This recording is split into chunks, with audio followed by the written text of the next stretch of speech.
Hello south Indian movie লাভাররা, আমরা যারা cinema ভালোবাসি তারা প্রতিদিনই একটা প্রশ্নের মুখোমুখি হই। আচ্ছা, আজকে কোনটা দেখলে সময়টা সত্যি সার্থক হবে? আর ঠিক সেই কারণেই আজকের ভিডিওটা আপনার জন্য। এখানে থাকছে সাউথ ইন্ডাস্ট্রির 10টি নতুন সদ্য রিলিজ প্রাপ্ত সিনেমা, যেগুলোর কোনোটার হয়তো আপনি নামও শুনেন নাই। রিভিউতে থাকছে পজিটিভ, নেগেটিভ এবং কোন সিনেমা কি টাইপের হতে চলেছে সবকিছু নিয়ে। এতে সময় নষ্ট ছাড়াই আপনি আপনার পছন্দের সিনেমা সহজেই চুজ করতে পারবেন। তো কথা না বাড়িয়ে যাওয়া যাক লেটেস্ট বের হওয়া সাউথ ইন্ডিয়ান মুভিগুলোর দিকে।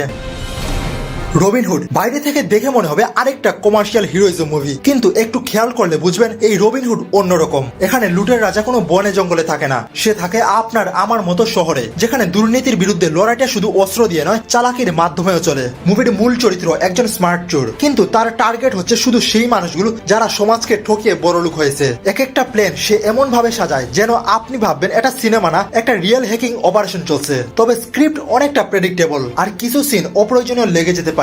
তবুও যদি আপনি স্টাইলিশ অ্যাকশন আর ক্যাটমাউস খেলা পছন্দ করেন তাহলে রবিনহুড একবার দেখে নিতেই পারেন। মাজাকা এটা একটা বাবা ছেলের প্রেমে পড়ার কাহিনী। হ্যাঁ, ঠিকই শুনছেন, ছেলে কৃষ্ণা প্রেমে পড়ে মীরা নামের এক মেয়ের উপর, আর বাবা রামানা মুগ্ধ হন যশোদা নামের এক মেয়ের উপর। কিন্তু কাহিনীটা যত সহজ সরল ভাবছো ততটা না, কারণ এই দুই মেয়ের মধ্যে রয়েছে এক রহস্যময় সম্পর্ক, যেটা আপনি মুভি দেখলেই জানতে পারবেন। তবে ক্লাইম্যাক্সের জন্য বেশি প্রত্যাশা না রাখাই ভালো হবে। একটা হালকা মুডে ফ্যামিলি টাইপ মুভি দেখতে চাইলে একবার দেখতেই পারেন।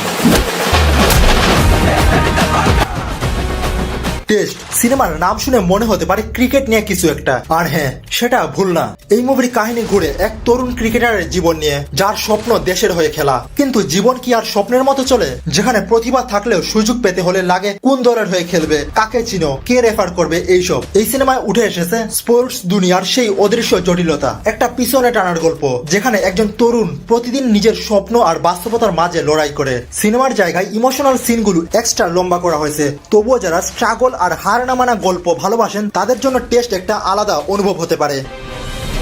সারাঙ্গাপানি জাথাকাম সিনেমার মূল চরিত্র এক যুবক, যার জীবনে সবকিছু ঠিকঠাক চলছিল, কিন্তু হঠাৎ করেই এক জ্যোতিষী ভবিষ্যৎবাণী করে তোমার জীবনে অন্ধকার সময় আসছে। এটাই বদলে দেয় তার ভাবনা, জীবন আর চারপাশের মানুষদের উপর বিশ্বাস। এই সিনেমায় আপনি পাবেন বিশ্বাস বনাম বাস্তবতার এক ধাক্কাদার লড়াই, যেখানে প্রশ্ন উঠবে ভবিষ্যতের ভয় আমাদের কিভাবে বদলে দেয়, আর আমরা কি নিজের সিদ্ধান্ত নিজেই নেই নাকি অন্যের কথায় জীবনের রাশ ছেড়ে দেই। কিছু সিনে হয়তো বেশি ড্রামা মনে হবে, কিন্তু আইডিয়াটা একদম ইউনিক। একটু ভিন্ন ধরনের মুভি এক্সপেরিমেন্ট করতে চাইলে এটি একবার দেখতেই পারেন।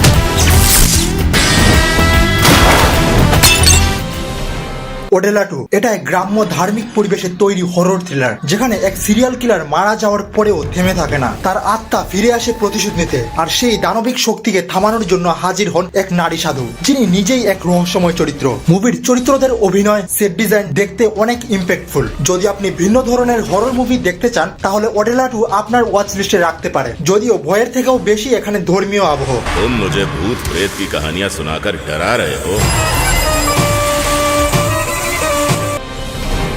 বন্ধুত্ব মানে শুধু আড্ডা নয়, সময় এলে একসাথে জেল খাটাও। এই ডায়লগটা যদি কোনো সিনেমার থিম হয় তাহলে সেটা নিঃসন্দেহে ম্যাড স্কোয়ার। গল্প শুরু হয় জেলে। লাড্ডু নামের এক লোক নিজের কাহিনী বলছে, কিভাবে তার বিয়ের দিন সব গড়বড় হয়ে যায়, আর শেষে সে গিয়ে পড়ে জেলের ভেতর। পুরো মুভিতে ফান আর কমেডিতে ভরা। লজিক ছাড়া ফান টাইম পার করতে চাইলে এটি দেখে নিতে পারো।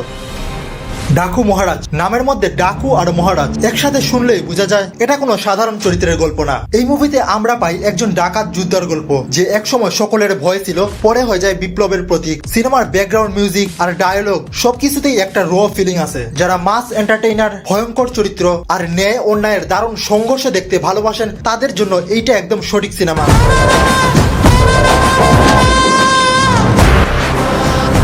থান্ডেল এই সিনেমার মূল চরিত্র হলো এক সাহসী ফিশারম্যান, যাকে পাকিস্তানি নেভি ভুল করে বন্দী করে ফেলে। সিনেমার আসল সৌন্দর্য হলো সে কিভাবে দেশের জন্য, নিজের ভালোবাসার মানুষের জন্য আর নিজের সম্মানের জন্য লড়াই করে। অভিনয় দারুণ, আর ক্লাইম্যাক্সে গায়ে কাটা দেয় এমন কিছু মুহূর্ত আছে। যারা ইমোশন, থ্রিল আর দেশপ্রেম মেশানো রিয়েলিস্টিক গল্প খুঁজেন থান্ডেল তাদের জন্য একদম মাস্ট ওয়াচ। अगर सारे हिंदुस्तानी एक साथ उत्तर दिशा में पेशाब करने लगे ना, तो दुनिया के नक्शे से पाकिस्तान का वजूद मिट जाएगा।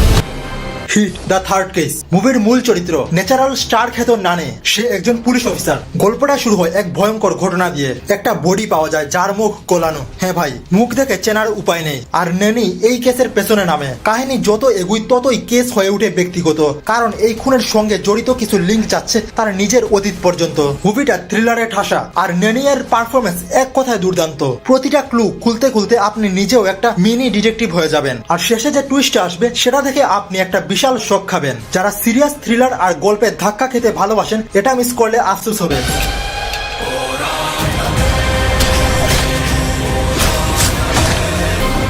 এই বছরের সাউথ ইন্ডিয়ান ফিল্ম ইন্ডাস্ট্রির অন্যতম চমক ছিল অফিসার অন ডিউটি। নায়ক একজন প্যারানয়েড অফিসার, যিনি নিজের কাজ আর নিজের নীতির বাইরে কিছুই মানেন না। গল্পটা এমন এক তদন্ত ঘিরে যেখানে পুলিশ ডিপার্টমেন্টের ভেতরের দুর্নীতি আর একের পর এক খুনের রহস্য মিলেমিশে ভয়ঙ্কর হয়ে ওঠে। পুরো সিনেমা জুড়ে পাবেন থ্রিল, পলিটিক্স, সাসপেন্স আর সিংঘাম টাইপের অফিসার, যার মাথা গরম কিন্তু মনটা একদম ঠিক জায়গায়। মুভির IMDb 7.5, এটি আপনারা নেটফ্লিক্সে পেয়ে যাবেন। তো এই ছিল আজকে 10টি নতুন রিলিজ প্রাপ্ত সাউথ ইন্ডিয়ান সিনেমা। এগুলোর মধ্যে আপনার ওয়াচ লিস্টে কোনটা ঢুকেছে কমেন্টে জানান। দেখা হবে পরবর্তী ভিডিওতে, ততদিন সুস্থ থাকুন।